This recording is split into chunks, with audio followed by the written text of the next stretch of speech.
Maybe I should from your perspective. Well, it's going to mean involvement, a lot more involvement for minority businesses or minority individuals to actively take part in making decisions affecting monies that are spent in the Nashville community. Now, this Title VI is a federal program, is it not? Yes, it's a federally legislated program that was to be monitored at the state level and has not been actively, that has not actively happened, not only in Nashville, but a lot of other cities. And there's been, by the Black Legislative Caucus, a resurgence of that effort to actively monitor Title VI and make sure that it's effective and it works. So I think we're going to see a lot more activity involved with infrastructure developments, and it's going to mean a lot to Nashville businesses and individuals personally.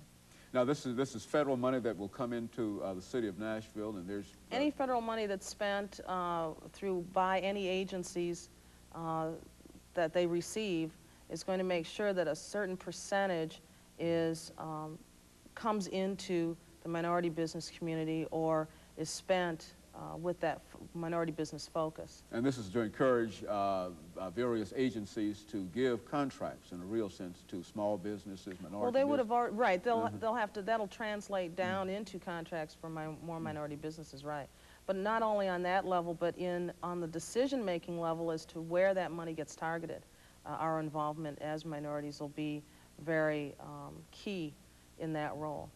And of course, the Chamber is playing a very, very important part through your agency and looking over that kind of development and that kind of situation. Well, we won't be monitoring that. Now, there might be some involvement, I'm sure, in assisting minority business owners in targeting some of their efforts, making sure that they have prepared themselves as business owners and get the training and the management development that is needed for a minority business owner to be active and be able to participate as a business in whatever opportunity exists.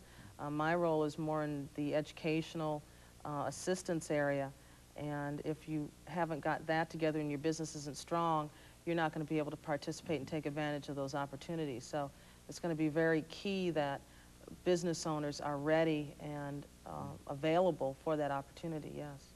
You know, there are a large number of young people, Ms. Forbes, who might think in terms of your career path and some of the things that you had to contend with, that perhaps you can give them some information this morning as to about how they might succeed. I mean, what are some of the elements that you see from your perspective with the National Chamber of Commerce that will lead to success? I mean, you talk about Joseph Towner as success. I mean, what are some of the things that he did that made him successful that you could tell other people that they ought to do for success?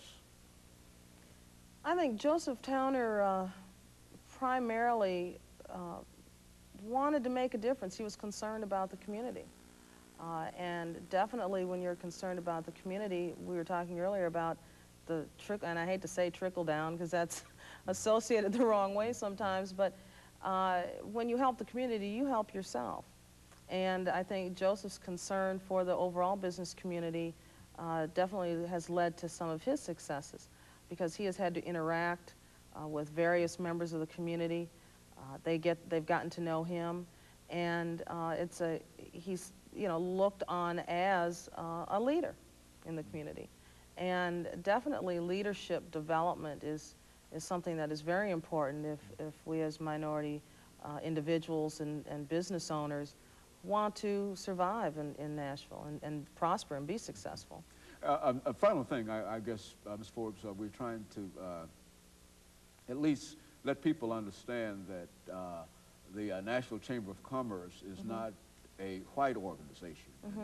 And I'd like for you to speak to that in the sense that certainly for the longest, black people were not, and minorities and women in many instances were not allowed to participate. But speak to that issue in terms of how the Chamber has attempted to broaden its own base here in Nashville.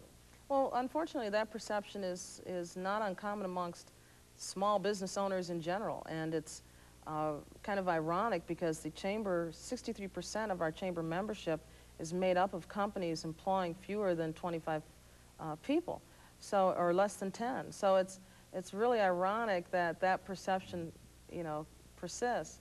But I think the recent leadership under Ben Rector and with Mike Rollins as the chamber president and then Mr. Yao coming on board, we'll continue to see more of an emphasis on small business. Small business is the driving force of the economy.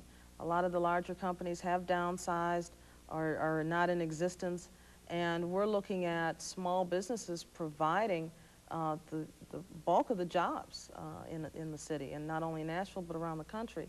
So it's going to be very crucial that we provide that support, and I think Clinton's administration is also headed in that direction with being able to provide some of the support that's needed to make sure those small businesses continue to grow and exist. One of the things, just to, in response to your question also, we're going to be conducting a franchise seminar later on in the year as part of the small business and minority business effort. And being able to educate minority business owners or individuals who are thinking about going into business, franchise opportunities are very good opportunities to be able to get into business because they provide a lot of the management assistance that's needed, and they also provide a lot of the financial assistance that's needed. So you've got that support there. You're not starting something totally on your own without having that support.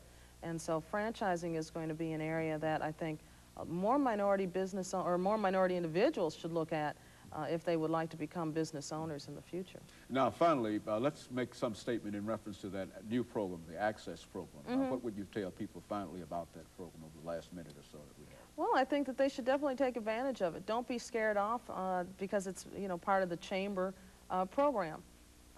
Business owners are going to have to approach a bank if they want to expand and get financing to expand their business.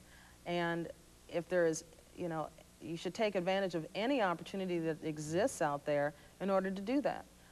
This is an opportunity that is not only supported wholeheartedly by the chamber, but is also supported by the banking community. And they are going to be wanting to look at what are the issues that are affecting small business owners, especially minority business owners, to get that financing. And working closely with the banking industry, you know, making some of those changes come about that are putting up roadblocks to getting that access. Very good. And so this is to primarily provide a method to get capital, and that will, yes. And very good. And Yes. Ms. Forbes, let me thank you very much for coming by and giving Thank us you. that very, very good information Thank you. about what is going on with the Nashville Chamber of Commerce. And let me encourage you to tune in again next week for another informative edition of Comments. Thank you and good morning.